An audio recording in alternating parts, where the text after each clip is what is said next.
오늘의 팁 시간입니다. 오늘의 팁 이번 시간에는 층간소음에 대해서 조금 말씀을 드려보겠습니다.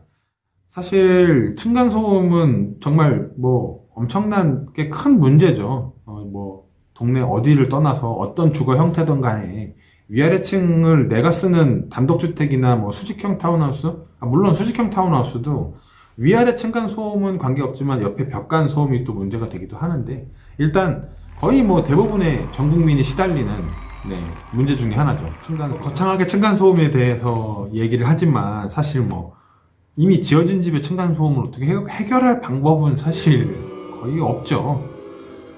다만 이제 새벽에 잘 때 윗집에서 얘기하는 소리가 들린다든지, 아니면 윗집에서 화장실에서 소변 보는 소리가 들린다든지 이래서 이게 하자가 아니냐 이렇게 놀라서 전화를 주시는 경우가 있어요.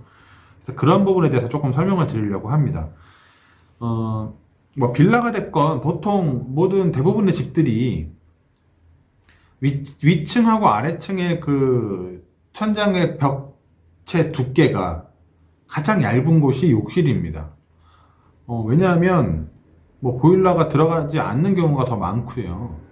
그리고 배관이 이제 아래쪽으로 나와서 지난 시간에도 말씀드린 적이 있는 것 같은데, 이렇게 트랩이나 이런 걸 설치해서 배관 수리가 좀 편하게 하다 보면 그 화장실은 천장 높이는 이렇게 맞춰져서 들어가 있지만 이런 것들이 거기를 열어보면 안에가 뻥 뚫려 있거든요. 뻥 뚫려 있고 윗집 배관, 하수 배관이 내려가는 것들이 이제 보이게 그렇게 보통 설치가 됩니다. 그래서 그 두 중간에 이제 채워지는 것들이 되게 없어요. 얇고, 또 윗집 배관이 바로 그냥 우리 집 그 천장 이 플라스틱 판때기 그 위로 그냥 지나가는 구조가 대부분이기 때문에 사실 윗집에서 나는 소리가 이렇게 넘어서 내려오는 것들, 아랫집 소리가 올라오는 게 제일 취약한 게 욕실입니다. 그런 소리에 굉장히 예민하신 분의 경우에는 그나마 욕실 문을 닫아주시는 게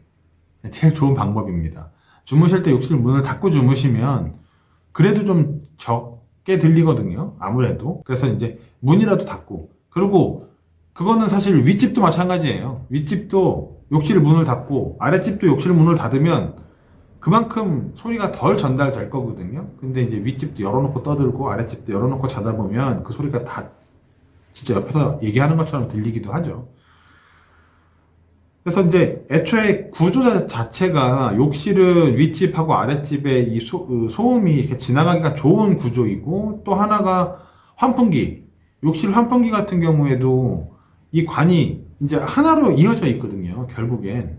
그래서 1층에서 엄청 큰 소리로 소리를 질렀을 때 2층, 3층의 화장실에서도 그 소리가 들릴 수 있을 정도로 구조에 따라 조금씩은 다르겠지만 대부분은 하나로 같이 묶여 있기 때문에 그런 소리가 잘 넘어가는 것 같더라고요. 윗집과 아랫집이 이제 이렇게 배관이 지나가니까 사실은 그 배관을 공유하는 것 같은 형태거든요. 천장도 얇고, 물론 방수를 해서 하기는 하지만 그게 그렇게 오히려 방이나 거실의 이 두께보다도 더 얇을 수밖에 없는 구조입니다. 이제 그러다 보니까 어찌됐건 소리는 욕실에서, 그리고 다용도실 이런 곳을 통해서 위아래가 제일 많이 이렇게 취약해요. 그렇기 때문에 그런 문을 주무실 때는 좀 닫아주시고, 또 우리 집에서 큰 소리가 나는 일이 있으면 또 그럴 때 그걸 닫아주시면 서로 좀 지내기 편한 그런 환경이 만들어질 것 같습니다. 거창하게 시작해서 용두사미로 끝나긴 했지만 이게 도움이 되시는 분들이 있길 바라면서 오늘의 팁 여기까지 하고 마치겠습니다. 오늘의 팁 끝!